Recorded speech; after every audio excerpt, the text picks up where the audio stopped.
नमस्कार। आप देख रहे हैं अमृत भारत समाचार।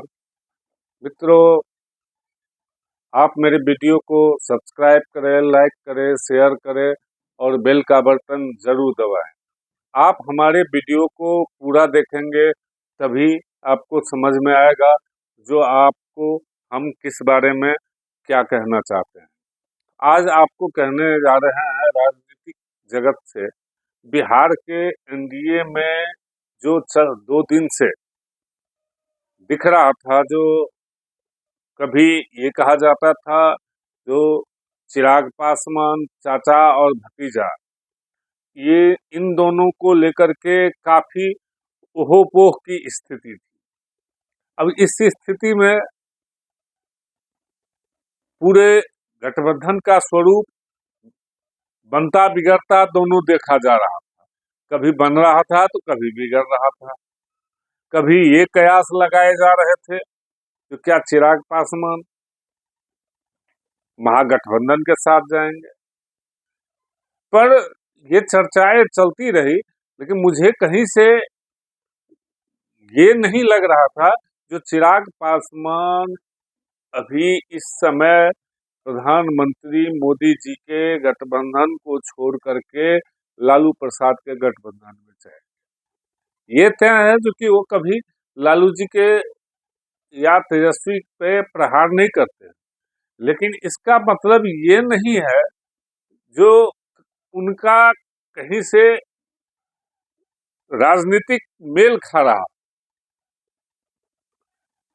अब बात ये हुआ जो 40 सीट है उसी में बंटवारा करना। चिराग पासवान जी के पास 6 सीट थे और सांसद रह गए ये अकेले। 5 सांसद इनको छोड़ करके चले गए पशुपति पारस के साथ। अब मित्रों, ये कभी कभी तो जो पत्रकारिता होता है उसमें ये चीज को बताना चाहिए। तो कहीं भी आप राजनीति में देखिएगा तो जहां भी एक परिवार आते हैं वहां कुछ न कुछ इस तरह का वातावरण बन जाता है।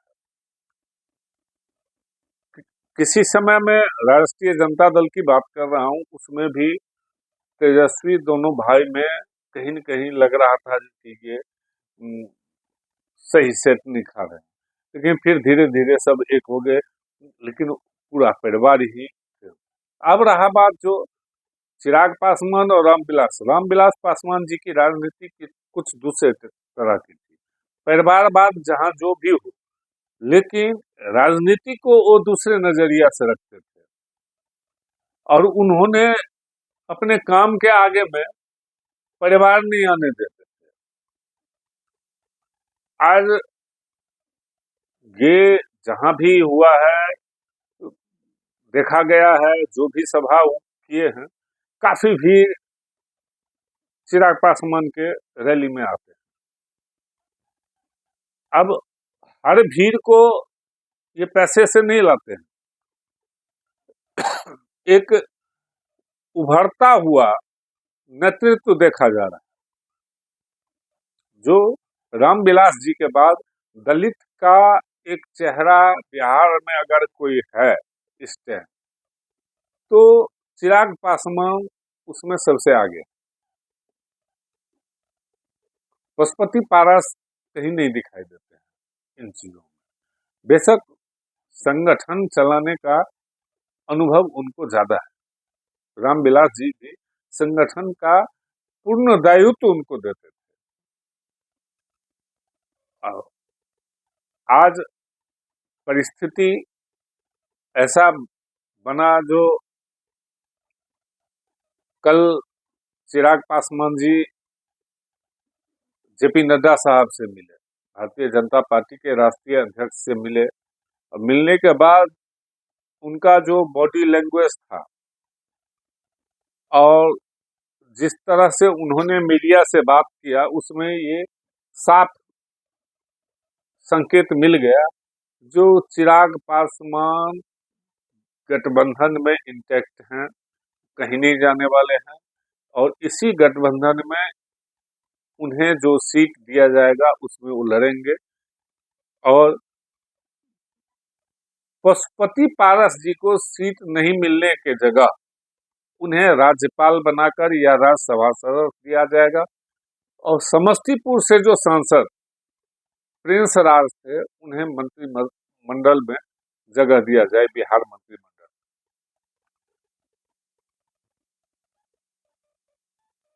जीतन राम मांझी और उपेंद्र कुशवाहा जी को भी एक एक सीट देने की बात हुई है।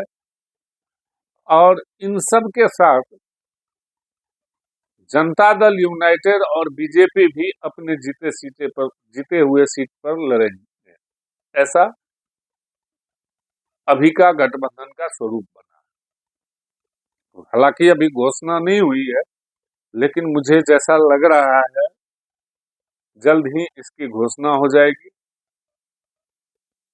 भारतीय जनता पार्टी में इक्का दुक्का छोड़ करके जो भी सांसद है अभी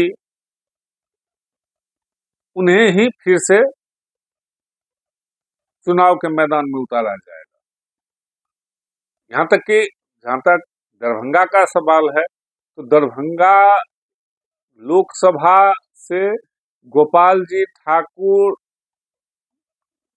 100% नहीं 200% पक्का है। इसलिए जो मुझे नहीं दिखता जो उनके जगह पर कोई और जा करके वहां।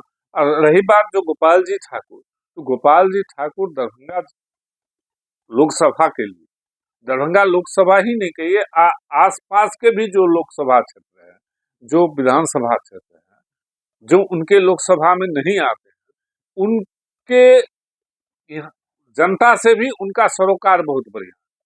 और ये चीज जो लोकप्रियता एक होती है वो गोपाल जी में कूट कूट करके भरा हुआ, और यही लोकप्रियता उन्हें फिर से संसद भवन पहुंचाने में कामयाब। तो जैसे ही आपको ये गठबंधन का घोषणा की बात होगी फिर आपसे हम मिलेंगे। तब तक के लिए नमस्कार। और आप शेयर सब्सक्राइब करते रहिए और मुझे ऐसे ही प्रोत्साहित करते रहिए। नमस्कार।